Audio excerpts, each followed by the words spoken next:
Mi nombre es Gabriela Hinojos Aguilera. Hoy es día 28 de octubre del 2020 y voy a explicar el diagrama de flujo que se elaboró para la selección más adecuada de un medidor de pH, es decir, un pHímetro. La primera pregunta que se tiene que realizar la persona interesada en adquirir uno de estos instrumentos es saber con cuánto capital se cuenta.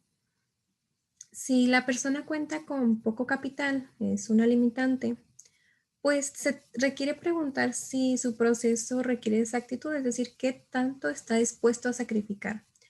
Si no requiere exactitud, una de las opciones más viables son las tiras reactivas, son de fácil adquisición en el mercado, son bastante económicas, nada más que pues no son muy exactas. Su escala va de uno a uno y se identifican por colores.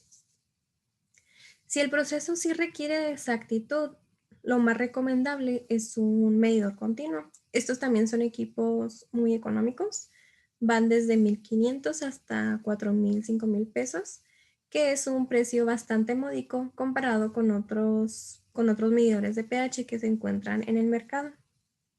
Y bueno, si la persona sí cuenta, o la empresa, la industria, sí cuenta con el capital suficiente y puede elegir entre una variedad más amplia en el mercado, se tiene que preguntar si su instrumento, el instrumento de medidor de pH, va a ser usado en un laboratorio o de forma industrial. Si será empleado en un laboratorio para ya sea realizar mediciones de calidad o algo por el estilo, se requiere preguntar si su instrumento va a requerir de calibración. Con eso nos referimos a que si lo va a hacer el instrumento de forma automática, ya viene incorporado con el instrumento, o si se requiere hacer de forma manual por un operador cada cierto tiempo, cada periodo. Si no requiere de calibración, pues un instrumento ideal sería un electrodo inalámbrico. Pero si sí requiere de calibración, se tiene que preguntar qué tipo de alimentación requiere el instrumento, ya sea por baterías o por corriente directa. Un medidor de pH que funciona por baterías, pues es el medidor multiparamétrico, es el más adecuado para estos casos. Y para el caso de los que se conectan directamente a la corriente directa, pues son los medidores de mesa que ya los encontramos bastante en muchos laboratorios.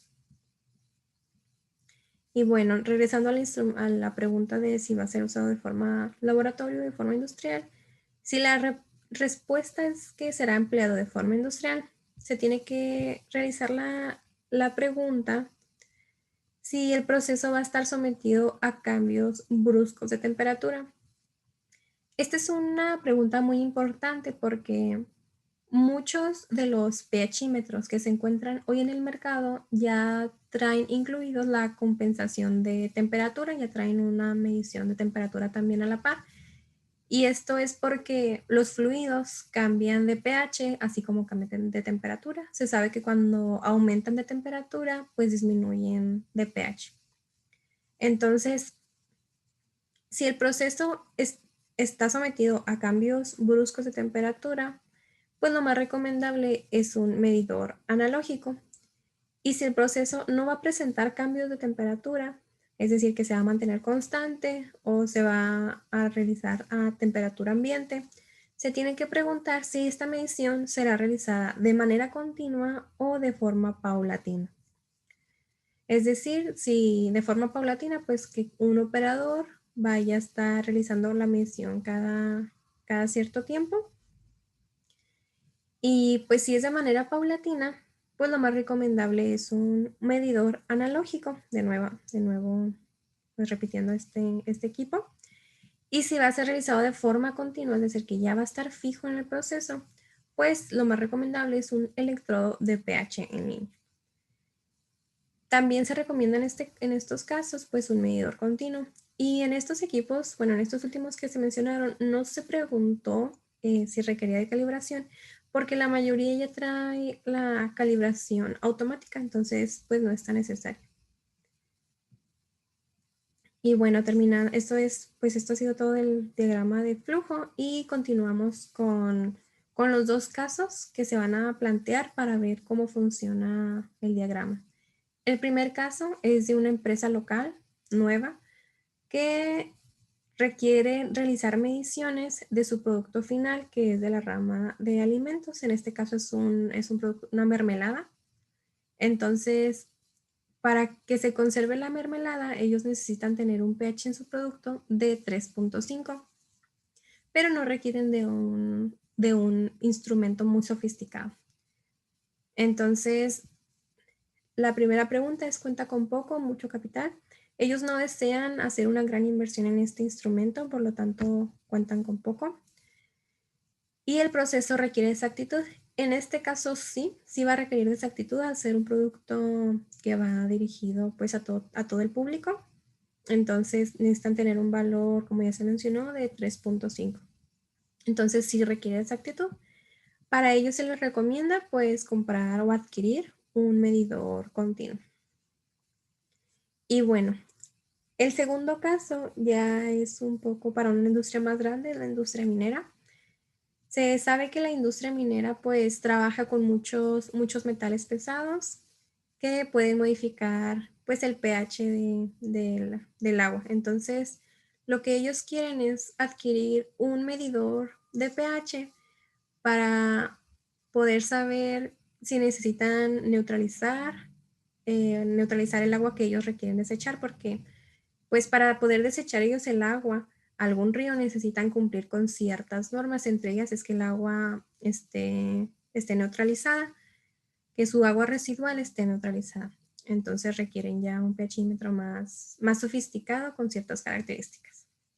Y bueno, se cuenta con mucho o poco capital, es mucho porque es una industria minera. El instrumento será usado de forma, o sea, en un laboratorio de forma industrial, pues de forma industrial, es una industria minera. Y el proceso está sometido a cambios bruscos de temperatura.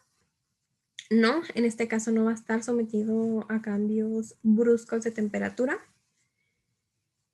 Y se tienen que preguntar si la medición va a ser realizada de manera continua o paulatina.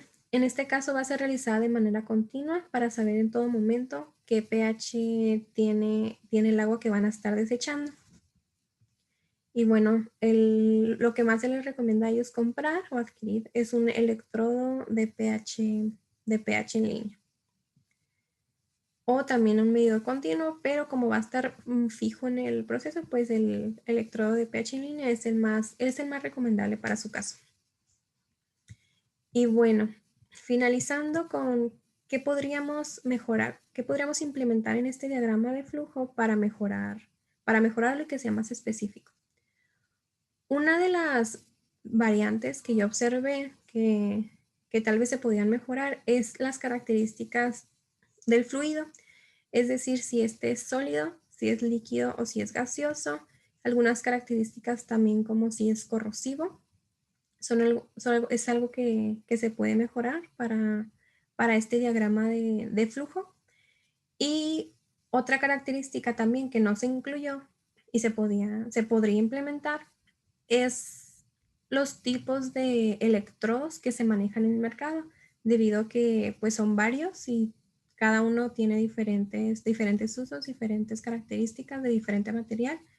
Y también es algo que se puede incluir, ya que a muchos de los medidores de pH que se incluyeron en este caso, pues la mayoría, todos, tienen electrodos, ¿no? Y todos pueden trabajar con diferente material de electrodo y eso es algo que se podría agregar a este diagrama de flujo. Y creo que es todo por mi parte. Muchas gracias.